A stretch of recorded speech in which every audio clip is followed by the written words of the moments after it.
live stream the meeting, and then I'll also do the record.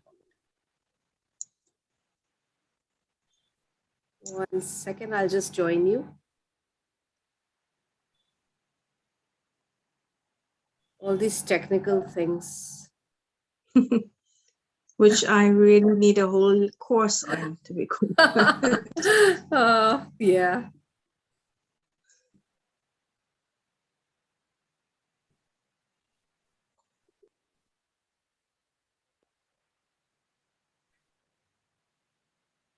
So first, Mehreen, we will play the tune of the Wit and the Grit Show, which we normally do on Instagram, but we're breaking a stereotype today. We're doing it on Zoom, and we're doing a live streaming. So a big hello to everyone.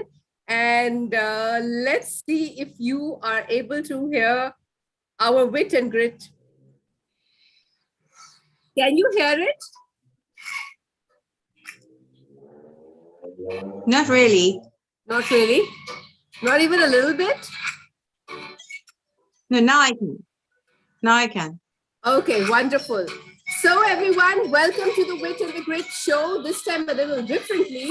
It's not on Instagram, it's on Zoom and on YouTube, our Chilparko International channel.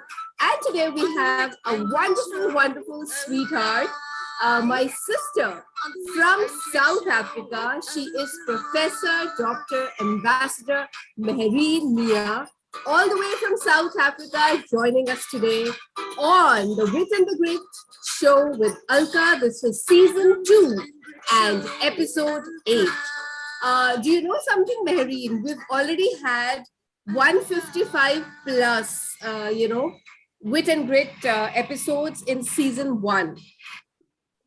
And this is season, wow. Yeah, we've had 155 episodes in season 1. And we've begun with season 2. And your episode is the 8th episode, season 2. So a big... It's going to be the 8th of the 156 for the season. Absolutely, you got it right. So tell me, first of all, tell us a little bit about yourself. Well, firstly, I must tell you thank you for having me and for doing it in this very different way. Different is good sometimes. So I'm really honored to be with you. I agree with you. It's good. Yes. and sharing a platform with you is always a pleasure and honor, really. That's so sweet. So I don't know what little bit of me to speak about, but other than to say I'm very humble. So I'll just start off by saying that I'm a daughter and I'm a mommy and a wife, and I do multiple things. So my portfolio is very vast, but everything that I do is around those 3 main categories. So everything else does not define me. Those roles actually define me. Over and above that, yes, I have recently received a professorship and doctorate, which is honoris causa, in 3 fields. Humanities, psychology, and education, and then humanitarianism as well. I'm a global ambassador in humanitarianism that was awarded by what is called the GIA from the United States. Wow. President Biden from the United States awarded me a written signed certificate acknowledging the work that I've been doing. So I'm honored with that as well. I am part of an ambassador for what we call Ladies of All Nations International. That is based in the UK, but I'm the SA ambassador there. And then, of course, I am part of the IDYMGC, which is an honor for me because they are growing magnificently. I am part of the IIU. I am also the president of the SA chapter for Success World One Academy. So there's quite a lot going on with Mehreen. Yeah, you've got quite a lot on your platter, my dear. You've got a whole lot on your platter. Yeah, that's wonderful. And you know what? I love it. I love it because every portion of it kind of identifies with what I'm doing and what I want to do and with my vision and mission. So as long as it is all aligned for me, I can balance it out, if you know what I mean. So yeah, that's kind of me in a small nutshell. Wow, that's amazing. But now, if let's just, go back a little, in your life journey, and let's go back to the time when you were a child. So tell us about your growing Yes. years, what are the memories that you still hold very close to your heart even now? And what is something that, you wish you had, done differently in your child? Alka, let me firstly say that, I have quite a few academia as well. So I have studied in law, in psychology, and in financial forensics, which is in risk management, etc. So besides all of the academia and the certificates, I always say this out loud. None of my certificates have worth to it unless I'm using it to do something for humanity. So you can have multiple certificates, but what you do with it is what gives it worth, right? The majority of what I do and what I am today is not based on the academia. It is based purely on my life's journey. So my becoming what I am in my company, for example, and my becoming this advocate for empowerment for women, for children, for human rights, etc. All of this has come based on my life's journey. And it started off, yes, as a little girl. So if I have to look back and somebody says to me, well, where did you get this humanitarian thing from? I started off doing humanitarian work at the age of, I think, 12. And that was because I used to latch onto my grandfather, and he's late now, but he's Ibrahim Shah. And I used to latch onto his pants like glue, and everywhere he went, I would go with him. So I would watch everything he would do, and he would be in different portfolios throughout one day, if you put it in that way. So I would watch him, for example, he would stop at a hospital, and obviously he'd know doctors and the nurses and I would just wait, and I'd watch him, and he'd walk in and he'd see, and I wouldn't obviously go near the patients due to safety reasons, but I would watch him, and he'd go and he'd talk to somebody, and they'd start laughing with him, and he'd walk out, and as soon as we're walking out, so I used to call him Nana, and I say to him, so Nana, who was that? And he'd say, I don't know. So I'd be like, but you just stood there for so long and spoke to him, and you were laughing and joking. And he says, yes, but this is somebody who doesn't get visitors. So I felt like he needed a visitor, and I visited him, and this was just part of what we do. Wow. Okay, so that's just a small lesson. Yeah. And then I'd watch him go, and he'd walk into another school area, and he'd be worrying about whether those kids are getting the food that was organized for the day. And little did I realize he was the one organizing the meal for those children who can't afford to bring lunch to school. And I would never know until later years that he founded the school that he actually did that with, stuff like that. And then I gave my first talk to women and children when I was age 13 here in a province called Cape Town in South Africa. I was 13 when I gave my first talk. And, after doing all of the studies, and I promise you, I don't think there's ever somebody I know who's really wanted to do a specific career path and stuck with it like glue, because I don't know. I just couldn't. So I just continued learning, but I just never felt fulfilled in some of the things, like totally satisfied within me. And at one point, I know somebody said to me, well, go back and think of the one thing that you did at some point, that you felt so good about. And I know the one thing I felt so good about was what I just read about going around with my grandfather, even though I never did it, but just to watch it was amazing. But I know I felt awesome when I was standing there at age 13 in front of this group of women with their daughters and whatever, and talking out loud, not prepared, but just being, and their reaction is what made me feel so like, oh, wow, this is awesome. And then I went back and I thought, wait, I love doing this. So why can't I actually do this? And then when I look at my life's journey itself, it was so filled with experiences where I wish I had heard someone speak of an experience like that, because then I would resonate with it and it would have helped me on my journey. So I figured, you know what, let's put all of these academia caps into one little basket. Whenever we need each one of them, we'll pick up the right just cap. pick it out. Yeah, and then absolutely. And then I use my life's journey now to teach, because I know what I'm teaching worked for me. So I'm not giving you what is a theory from a textbook. I'm giving you what really worked for me, you know.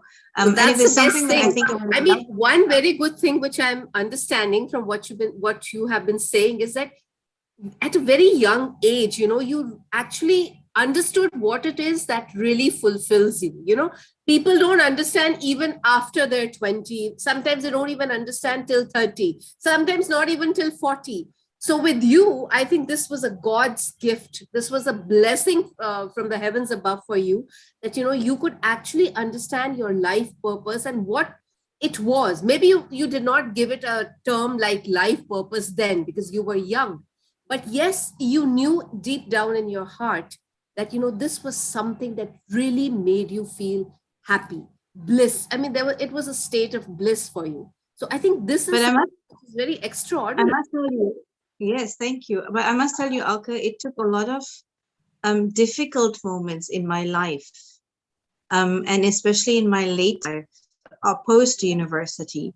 That is where I actually had to learn in a difficult, very traumatic way, where I need to go to find that salvation in what I really to be able to. Because the one thing, like you asked me earlier, I would have liked to change is I'm an only child. That I would not like to change because it brought me a lot of comfort. And I was a daughter and a son rolled into one. So that was awesome for me. But the one thing that I would like to change is that I would like to have not been such a people pleaser for so long, where I would just trust any Tom, Dick, or Harry, and just because I wanted that you know, I wanted to be accepted. I resonate with that completely. I resonate because I'm a people's person, and you don't want to, you know, make anyone feel a little upset. You just want to someone's face, and you keep on pleasing them, not understanding that you are being hurt in the process, which happens many times. You know? Yes, absolutely. We're hurt. So if there's one thing that I would have gone back and altered, it would have been that people pleasing point. But then with that also, I think, you know what, if I wasn't that way and didn't go through the difficult moments, then I wouldn't be where I'm sitting today, you know. So all of those little potent portions were crucial to me being who I am. But the crux of my life and turning point came when I was crippled after an accident. Oh, wow. When was that? When was that? I was 2001 actually. So I was in my prime, literally. I'm not giving my age away, but I'm just saying I was in my prime, literally knowing where I was going, you know, career was sorted, everybody's pleased. But I hit a point at one stage, and I'm, you know, I proudly speak about it, yet people say, well, how do you speak about that so proudly? But I speak about it proudly, and you get it just now. And that's where I hit a rebellion streak, where I was so tired of pleasing the whole world that I felt like I don't want to do anything for anybody anymore. I just want to do what I feel like doing, even though it might be wrong. I don't care, you know. That rebellious streak in me just came up. And I did it. And yet each time I did something that was rebellious, I kind of lacked something else. So I never knew it at the time, because obviously when I'm hitting the rebellious streak, I'm on my roll, you know, I just want to keep going. And this is what somebody actually said to me, why do you speak about that so openly and proudly? And I said to them, because I made peace with that rebellious side of me. And that is what turned my life around, is because I acknowledged what I did. I knew what was wrong in what I was doing, and I made my amends to become who I am. So for me, that rebellious streak is actually part of the journey. And if I have to make it my enemy, then it's not going to be healthy. So I rather embrace it and say, well, you know what? This is what I went through and what. Inner power. I call that inner charismatic power you have. Fantastic. Yes, it is. Fantastic. And you know what? It was when I was lying after I had the spinal surgery, which was a 50-50 chance. But they kept on saying, well, the op was successful, but you are not reacting.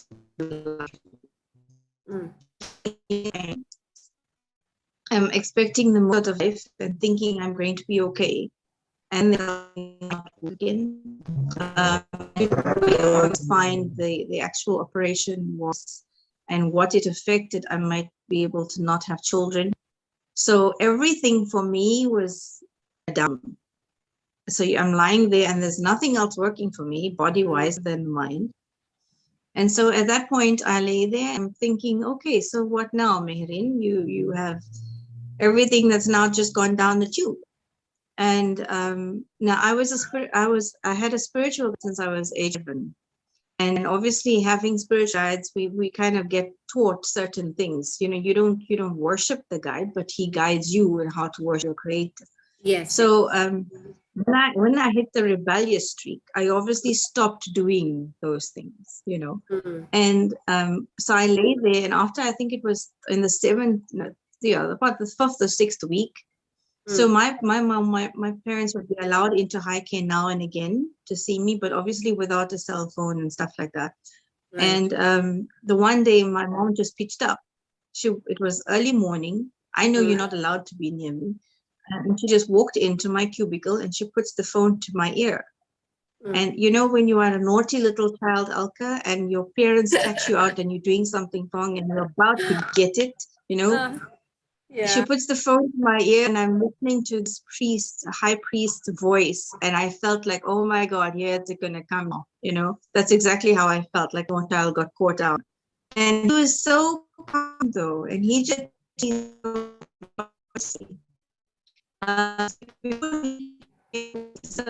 gave up, so he knew medicine. So he said to me, so Mehrin, what did they say? I relayed to him whatever they had said, based on whatever. My turn point in my life came, and the question was, so, and what do you have to say about what they said, Mehrin? And I'm thinking, how can I possibly give you a comment? I mean, these are medical doctors, professional people telling me things about me. I can't quite comment. And so I say to him, and he said, I'm going to cut this call and leave that with you because I want you to think about this. What do you have to say about what they are saying? Okay? Right. Just take care of yourself and know that I am praying for you. And the call was cut and mom left. And it took, I think, 2 or 3 days. Of course, the only thing working for you when you're lying there as a cripple like that is your mind. So it works nonstop. Yes. And here's me, and then it dawned on me. It dawned on me because he knew that I kind of knew within me what that answer was, but it needed time. And the answer was very simple: is that everything that they are saying is them, that is outside of me, yet it is my body. So what am I internally saying or mentally saying to myself about what is happening to me? And then I know this might sound a bit offish for some people, but it is what has happened with me. I had a dream, so to speak, where I heard this voice, but it was his voice. So I knew it was him. And in it, there was potent message for me, which I relay to people. And the message is just simple, is that when you are born into this world, you are born given 3 gifts. You are given the gift of your faith, you are given the gift of your family, and you are given the gift of your physical self. So faith, as a family and physical self, 3 gifts. Faith, yes, family, faith, physical self. So your faith, family and your physical being. Physical self. Yeah. And when I hit the rebellion, in the rebellious streak, I kind of threw away the family and I kind of threw away the faith. So I only had the physical self. Physical self. Yeah. And that physical gift, I had half of it remaining, and half is what the creator kind of took away now. So it was not a bargain, but it was for me to realize that if you are really able to tell yourself and teach yourself where you had gone wrong, I am still allowing you the half portion of the 3rd gift I gave you. But if you make amends with yourself, I will probably give you all 3 gifts back as a renewed you. And I realized at that point that I do still have control of a lot of things, including what I did wrong. So even when I made my amends and I made my apologies to certain people, I even remember saying to, I think it was my mom actually, I said to her, I'm so sorry that I did A, B, and C, Well, I'm not sorry. I said it like this. I'm not sorry that I did it at the time, because at the time I kind of felt okay doing it, but I'm sorry that it brought the pain that it did. So I made my amends slowly but surely. And I think a week later, this physiotherapist walked into my room, and he's so used to taking the pen and doing this on my foot. And he did it while I was sleeping, and I kicked him. And he did it again, and I kicked him again. And when he did it the third time, I said, "Can you stop doing that? It is so annoying." Yeah. And so he looked at me and he said, "You actually feel this?" And he kept doing it. And I said, "Yes, I can. And it's very irritating." And then it became the huge hubbub about, "Oh my gosh, you can feel this." And then the neurosurgeon came down and they all did new tests and whatever. But the point is, a lot of it was my mental balancing that need to happen for me to start. That's Obviously, why they say, the journal. mind is really powerful. You need to control it. Absolutely. Yes. Not get controlled by someone. Yes. And I do obviously have the spinal issue now and again, but fast forward to today, Alka, I am walking. I am a mom. And I have not. This is what faith does. This is what faith does, Mehreen. Faith, family support, and the fact that you embrace whatever it is that the Lord Almighty has given you. I think these are the things that make a person so unique, so ubiquitous, so unstoppable, and so unbeatable, as I always say. And that's exactly who you are. So I'm so happy you are now, the way you are, because I know the kind of things you're doing. But since there's a lag, I don't want, I want to be asking you some quickly. I know that you are very, very passionate about women empowerment, gender equality. So can you say a little bit on that? Alka, can you hear me? Yes, but I can hear you. Start speaking. Hello, Mehreen, can you hear me? I can hear you now. Yes. I'm still remember that I'm middle of a storm, so it can get offline. Yeah, I remember. That's why I said that, let's try to do this quickly, because I know there's a storm in South Africa. Well, sure. The question that I asked was that I know you're very passionate about, women empowerment and gender equality. And you have very different views. I would like you to share some views so that everybody understands, the real substance of these two very important and relevant, pertinent topics of today. The number one key for us is to remember that we are not here to compete with them. Yeah. When I say them, I'm saying the opposite. Okay. You need to understand that division is created by who creates it. So if I have the mindset that that is the division and they are them and I am me and etc., then that's already the divide that is created. Yet I expect for you to also register and understand that I am of equal capability as you, if not sometimes even more capable. And that's not to discriminate somebody. That is to be quite honest.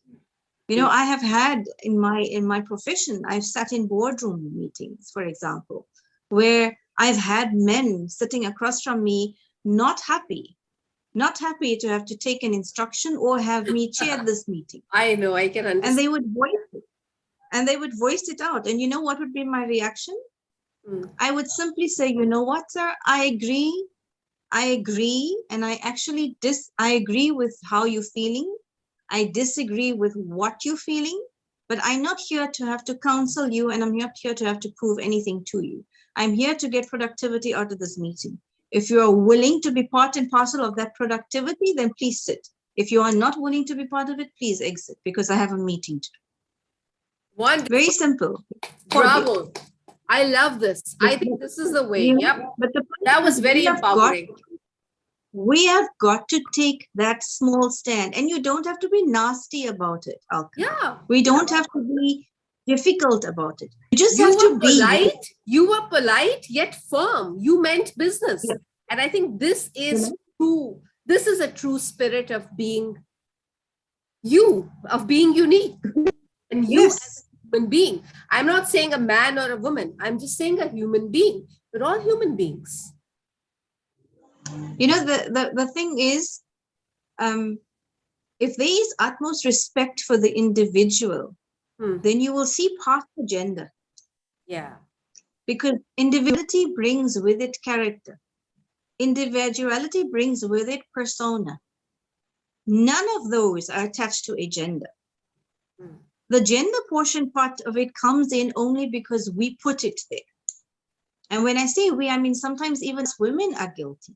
I have found, sadly, and I'm sure you would have found this as well, there are women out there who want to bring me down. There are women in high positions that wish for me to just stumble. Oh, yes. So it is not so much just the male sector. It is the sector as well that we are battling and groping with. Why? Why do we not wish to make another queen feel like she is, or rise her up? Or why do we want somebody who is rising to fall again? You don't need that. We each have a space. We each have a purpose. We do not need to have somebody else to have a purpose, because that's not a purpose. That is you being out of the bubble completely. So if somebody for me who feels that I need to be X, Y, and Z and bring somebody down because that I will feel good about myself, then you need help. Absolutely. Because you have got very, very little self-confidence. You don't have the confidence, you don't have self-esteem. Yeah, you don't have self-confidence. You are, what do you say? You are engulfed in insecurity, some kind of insecurity because of some kind of lack. I always feel this way, and that is why I think, hello, Mehreen, have we lost you? I have seen you. Now I can see. Okay, wonderful. You're back. Okay. So those were wonderful, very empowering. I love that, example of the meeting one that you gave. I think that is something which many people, whoever watch this and whoever hear this, I'm sure they will love it and they'll probably use it because it was so impactful and so impressive. Good. It was wonderful because you know what, whatever said and done, I mean, you and I may not believe in this gender divide. But the point is that there are so many men, and I'm not only saying men, I'm saying so many women also out there who just cannot see someone move ahead. Now, this is a sad mentality. This is a mentality of an insecure person. They're doing very good in whatever they're doing, but yet they have this insecurity. They cannot see someone doing, if not better than them, but at the same level as them. So I don't know when this will go. Absolutely. I mean, I just hope that, the sense prevails. We have to also understand people come from this competitive mindset. Yeah. And some people feel competition needs to be of an evil way to be competitive. Yes. It does not have to be. But what you said just now, my dear sister, what you said just now, that everybody has a space. You have your space and your purpose. I have my space and my purpose. So why don't people understand that and let people be? So rather than passing judgments, putting people under the scanner, understand your uniqueness, work towards your life purpose, and be happy and appreciative of what others are doing, of what the other human beings are doing. Not men, not women, not anyone, but just fellow human beings. If this kind of a feeling, and I with power talkers like you, because see, this is the first step. You need to create that awareness, whether you do it through a drive, you do it through a conference, you do it through, after this only the action will come. So once you make it clear that this is what needs to be done, then the action starts from there. And I just hope that, everyone who's listening and who have those narrow perspectives towards humanity in general, I just hope they just let their horizons broaden up and let them understand that, it's a beautiful world out there. And there are lots of beautiful opportunities. We need to create the opening of a mindset. Perfect. Because the mindsets are closed. Yeah. And the need, we must understand, even when we're trying to do an empowerment workshop, or when we talk of empowerment, what is empowerment, Alka? Empowerment is your self-growth, your self-development. It's not you becoming proud over somebody where I'm going to do A, B, and C. No, empowerment is about you. It is about your self-growth, your self-development, right? So when we're teaching about empowerment, we are teaching for you to become firstly honest with yourself. You are not going to become any different if you are not honest with yourself. How are you honest with yourself? You are only honest with yourself if you are aware of certain things about you honestly that need to change. So it's only you that knows you best. If you are not going to be positively honest about what about you is wrong, what about your mindset is wrong, what about you and how you feel about the opposite gender is wrong, then it's never going to change. You cannot come and sit in an empowerment workshop or come on a one-on-one with me. And this is why I say to every person that comes to sit with me for one-on-ones, especially, if you are sitting here and expecting me to make changes for you, but not willing to do the work for yourself, then you are wasting my time and your time. Perfect. Let's be honest. You need to know that upfront. I will be able to read through you like a book. So do not try to sit here for 5 or 6 sessions and try and please me with what you are going to say, because this is not about me. Yeah. If you are willing to be honest with yourself, to make the changes that are needed, you need to firstly be aware. So like that, our people that are sitting out there with the narrow mindset, if what we are saying is resonating with you, then you are number one. You are already becoming aware that this is in you. And the number Very 2 well then said. after that is you have got to start changing. You have to change it. And the change is not bad. The change is not negative. The change is within you. Yes. And it just starts with a small bit of a change in your attitude. Just a small bit of change in attitude. And the number one key to that change is just respect. Just respect. Respect the next person. Whether they are male, female, elder, child, just respect that they are humanity. They are next to you. That is all you need to do. Because you expecting respect in return, correct? So how can you be expecting something if you're not willing to give it? Yeah. This is how we open the mindset, by being aware, by talking about it, by making people listen. Absolutely. And you know what? Sometimes we have to say things in specific ways, in even harsh ways. But that is the only way sometimes the message gets through to people. Yeah. And One needs to culturally, use all tones. I feel, Mehreen, that sometimes, we need to, the same sentence or the same content needs to be said in different ways. So persuasive, so, authoritarian, so a little democratic style. So we have to use it in all the styles because we have all kinds of people. So, not everyone stand by the the autocratic style. Not everyone would understand the persuasive style. There are some who would want facts. So you have to give a little bit of something to everyone. I guess that's the way to really crack this gender divide code. I would call it a gender divide. It's something that people just talk about. They're still talking about, but they don't understand that, okay, since you are aware now, start taking action. Let whoever is capable come forward. Now, he or she doesn't really matter. Let the competent person come forward. Let the competent person steer you towards the right path. I think this is still, it will take some time. We are improving, but I still think that there's a long way to go. Well, there is a very long way, Alka, and let me tell you why. It's because that's why Robert I have had men come to me to say, how am I as a Muslim woman talking out in public and being so public and being so open about things, etc., etc., etc., and I shouldn't be doing this. Yeah. And I just respond with one question to all of them.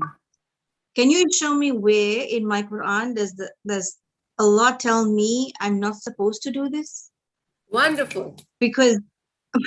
Because everything comes, we say Islam is a way of life. Yes, this is not going to be about religion now, but this is my answer to them. Islam is a way of life. Yes. Where do we get our rulings from? Answer, show me in this Quran that it tells me I'm not supposed to be a businesswoman. It tells me I'm supposed to speak up. It tells me I'm not supposed to do all of these. Show me, where is this? Majority of the Wonderful. time, I it is love man-made this. rule. I It is just love this man-made system. rule. Man-made rule. Yes. And they abuse it in such a way that us women, for example, would just follow. And I say the key to us not just following a human being is to rather learn for yourself and understand what is expected of you from your creator. If I didn't know certain things for myself about my rights as a woman, which God gave to me, then I wouldn't be able to stand up to these people. I would be, oh my gosh, they're saying this, I need to not. Yeah. But I know better. So the key is for Wonderful. us, everybody out there, is to learn for yourself. There's nothing stopping you from learning the English portion of what the Arabic Quran is saying. And there's nothing also stopping you from understanding what that English portion means to implement it in your life so that nobody has to rule or overrule you. So everything can be done with the most dignity, with the most respect, still be intact, but the message can still go out there. And I said to the one gentleman one day, 1400 years ago, do you not believe in Hazrat Khadija, who is the Prophet's wife? Yes, I do. Yes, so? Did you not know her history? She was a businesswoman. She was 40. He was 23. She proposed to him. She paid him a salary. She was the wealthy woman who did business across the globe, and people would want and come with their caravans to buy from her. Empowerment was not from now, my brother. Empowerment was from back then. Absolutely. So where do you get it that I'm not supposed to do this? Tell me. And then, of course, we need to leave. You know? So but yeah, it's encountered still we need today. to be aware. You're right. Here you've made another relevant point. Some of us don't even know what all we are, what all we have, what are given to us as rights. We are not aware of that. And that's why sometimes, you take some kind of a flack or criticism or these kind of comments, which are in very bad taste. We take it because we don't know the reality. And that's why it's important, like another important thing that you just now mentioned, and I would like to repeat it for all the audience viewers who are listening. You said that who is stopping you from learning? So the learning process never stops. That's why, at Chilparko International, we say, Chilparko International, Chilparko means from the child in you to the parent in me, and from the parent in me to the child in you. Meaning we learn every day, and from anyone, be it a little child, be it a big child, be it a grown-up, be it someone who works, who just cleans the streets, but we're learning from everyone. And that is important, lifelong learning. And of course, we are using our skills, just like we're using now. And we try to inspire others. We try to encourage everyone rather than look down upon someone. It's always a fantastic idea to lift people up and just put a smile on everyone's face. I often use this as an example also, Alka, to say, as much as I might have the education that I have, which I'm so grateful for. Yes. But tomorrow, if I buy a plot of land and I need to build on it, I do not know the first thing about how to lay a foundation. Right. I do not know how to mix that cement. I do not know which brick is needed to do what. I need somebody who is skilled in doing that. That person has not been to university to get that knowledge. They're just skilled in that. Yet they are going to build this building that I'm going to have to feel safe in. Yeah. Does that not warrant him or her to get that respect from me? It does. The person who is picking up my garbage, do I need to rely on them? Do they not warrant that respect from me? Yes, because so it's our house will be dirty or will stink. Absolutely. Small things, the small things. Yes. So everybody out there is doing something. And if you appreciate the small things everyone around you is doing, then respect them. Be thankful for the little mercies. I love this thing because attitudes of gratitude, I think, this is what makes us actually realize that we should appreciate each and every little thing that we're getting without knowing it. It just comes to us and we don't even know. Absolutely. So I think this is the wonderful part.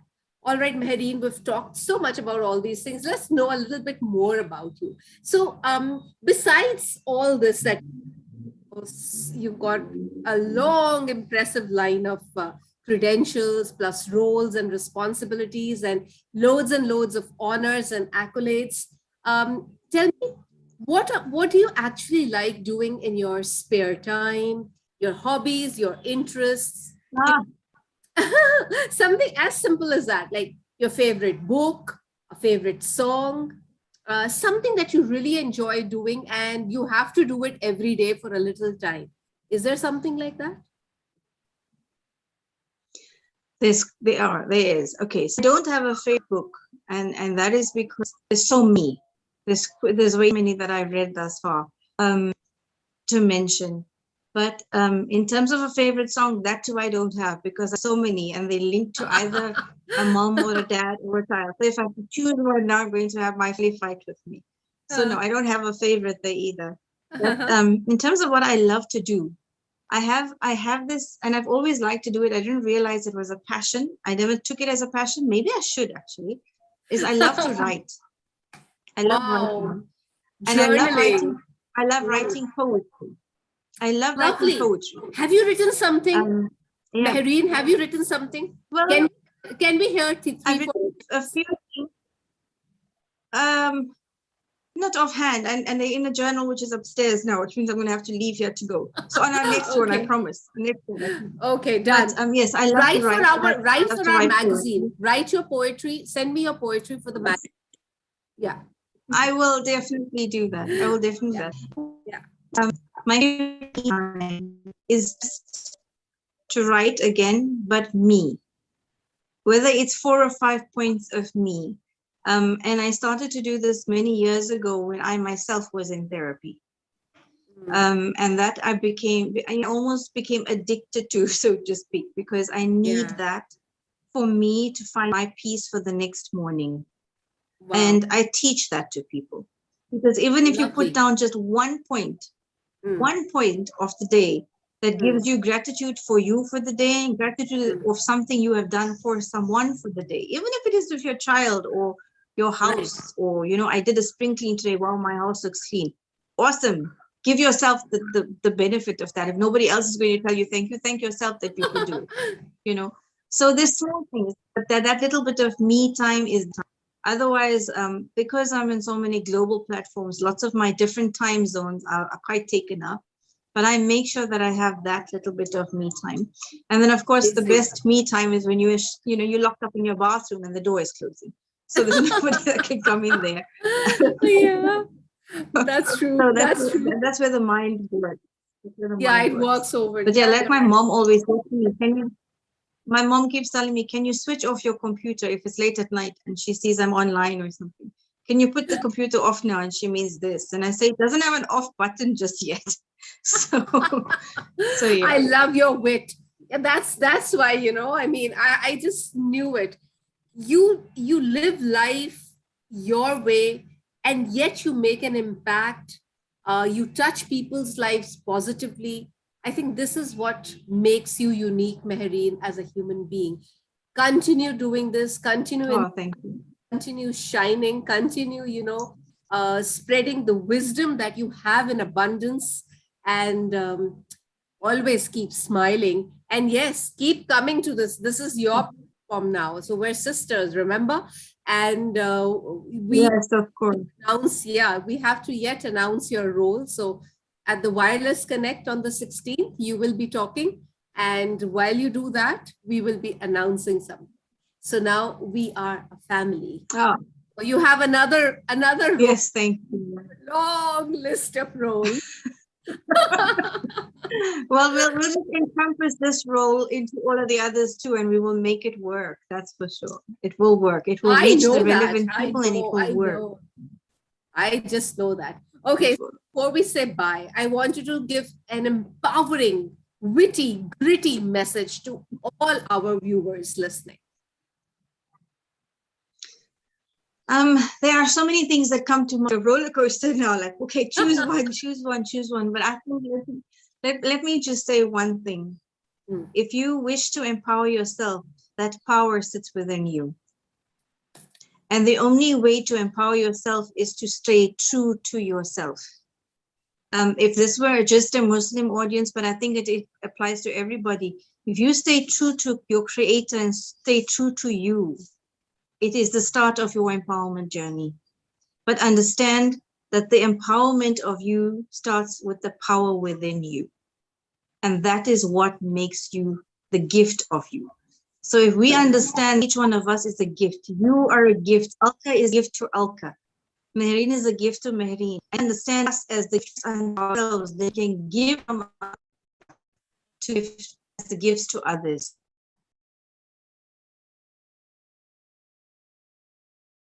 Oh, Mehreen, are you there?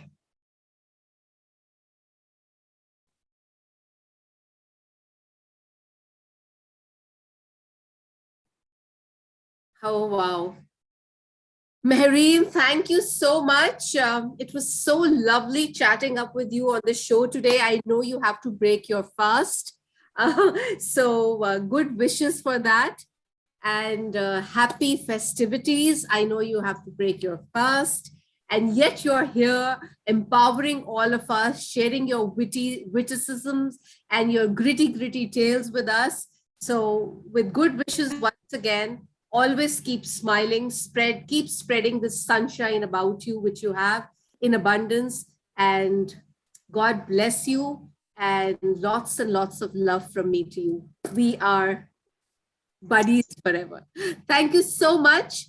And thank you to everyone who are tuned in to the Wit and the Grit Show with Alka, Season 2, Episode 8, with my lovely sister from Africa, Mehreen Mia. It was so lovely. I hope you have been able to take in all the powerful stuff that she has been sharing with us today. Please do that, and do give your comments. If you have any, it would be lovely if you could subscribe to our channel, and do drop in comments about what my lovely sister said, especially that powerful message that she gave towards the end. Just write the message down, and we would know that you have imbibed it, and you are also going to work on it and make it your, guiding principle. So with that, once again, thank you, Mehreen. Lots of love to you. Hugs from India, and take good care of yourself. And bye-bye, everyone. Thank you so much. Bye.